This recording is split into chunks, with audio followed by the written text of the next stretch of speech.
Imagine your college town turned upside down by an unthinkable crime, one that not only shatters the peace of a close-knit community, but also sends shockwaves across the entire nation.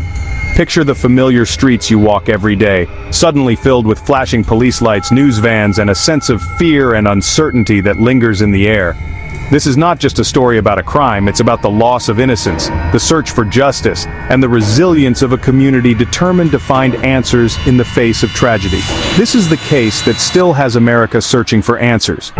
On November 13, 2022, 4 University of Idaho students, Kaylee Goncalves, Madison Mogan, Zana Kernodle, and Ethan Chapin, were found brutally murdered in their off-campus home.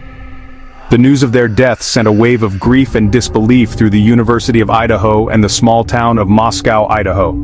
These were young people with bright futures, beloved by friends and family, whose lives were cut short in a senseless act of violence. Their names became known across the country, and their faces were seen on news broadcasts, social media, and at vigils held in their memory. The tragedy united the campus and the town in mourning as people struggled to come to terms with the enormity of the loss. The crime scene stunned the quiet community of Moscow and made headlines across the country. The house where the murders took place, once just another student rental, became the focus of an intense investigation. Police cordoned off the area, and investigators worked around the clock, combing through evidence and searching for any clue that could lead them to the perpetrator. News crews from across the nation descended on the town, broadcasting live updates and interviews with shaken residents.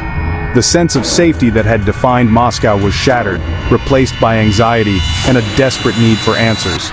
For weeks, rumors and theories swirled as the public waited for any sign of a breakthrough in the case. Then, in a stunning development, Bryan Kohberger, a criminology PhD student from nearby Washington State University, was identified as a suspect. Kohberger, who had studied criminal behavior and the workings of the justice system, suddenly found himself at the center of one of the most high-profile murder cases in recent memory. His background in criminology raised chilling questions about his possible motives and the methods he might have used. How could someone so familiar with the law and criminal investigations become the prime suspect in such a horrific crime? The revelation only deepened the mystery and fueled public fascination with the case. Kohberger was arrested weeks later and charged with 4 counts of first-degree murder and 1 count of burglary. The arrest was the result of a painstaking investigation that involved multiple law enforcement agencies, advanced forensic techniques, and the careful analysis of digital evidence. Prosecutors say DNA on a knife sheath left at the scene, cell phone records tracking Kohberger's movements, and surveillance footage from the area all connect him to the crime. The evidence, they argue, paints a compelling picture of premeditation and intent. But as the case unfolded, it became clear that the road to justice would be anything but straightforward. The forensic evidence became a central focus of the investigation.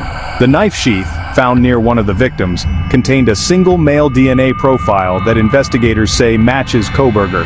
Cell phone data placed him near the scene at critical times, and surveillance cameras captured a car matching his vehicle driving through the neighborhood. Forensic experts worked tirelessly to analyze the evidence, using cutting-edge technology to piece together the events of that night. The case became a showcase for the power of modern forensic science, but also highlighted the challenges of interpreting complex data in a high-stakes criminal trial. Kohberger's defense team disputes the evidence, especially the DNA analysis and phone data. They argue that the DNA could have been transferred through secondary contact, and that the cell phone records are circumstantial at best. The defense has also raised questions about the methods used to collect and analyze the evidence, suggesting that mistakes or contamination could have occurred. Legal experts have weighed in on both sides, debating the strength of the prosecution's case and the likelihood of a conviction. The courtroom has become a battleground, with each side presenting its own narrative and challenging the other's interpretation of the facts. Throughout it all, Kohberger has maintained his innocence, insisting that he had nothing to do with the murders. A gag order issued by the judge has kept many details of the case under wraps, limiting what attorneys, law enforcement, and even the families can say publicly. This has only fueled speculation and frustration among those desperate for answers.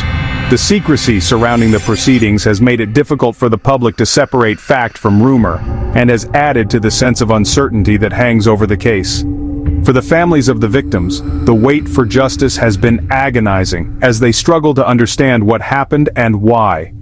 No verdict or sentence has been reached as of now. The trial is still ahead, with the death penalty on the table if he's convicted. The stakes could not be higher. If found guilty, Kohberger could face the ultimate punishment under Idaho law.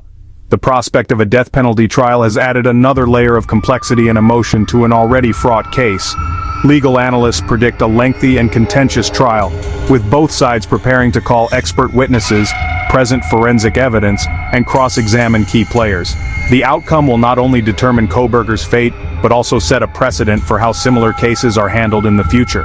For the families, it's a painful wait for answers and closure. Every court date, every news update is a reminder of the loved ones they lost and the questions that remain unanswered. They have shown remarkable strength and resilience, coming together to support one another and to honor the memories of Kaylee, Madison, Xana, and Ethan. Their grief is shared by the entire community, which has rallied around them with vigils, fundraisers, and messages of support. But the pain of not knowing what really happened, and the fear that justice may never be served, weighs heavily on everyone involved. As the case moves forward, the world is watching, hoping for justice for Kaylee, Madison, Xana, and Ethan. The story has captured the attention of people far beyond Idaho, sparking debates about crime, punishment, and the role of the media in high-profile cases. Social media has become a forum for discussion, speculation, and sometimes misinformation as people try to make sense of the tragedy. Journalists from around the globe are covering every development, and legal experts are analyzing the case from every angle. The outcome will be felt not just by those directly involved, but by anyone who cares about justice and the safety of our communities. What questions do you still have about the case? Let us know in the comments and subscribe for the latest updates. As we await the next chapter in this unfolding story, your voice matters. Share your thoughts, your concerns, and your hopes for justice. Together, we can honor the memories of Kaylee, Madison, Xana, and Ethan, and support their families in their quest for answers. Stay tuned as we continue to follow the case, bringing you the latest developments, expert analysis, and in-depth coverage of one of the most important trials of our time.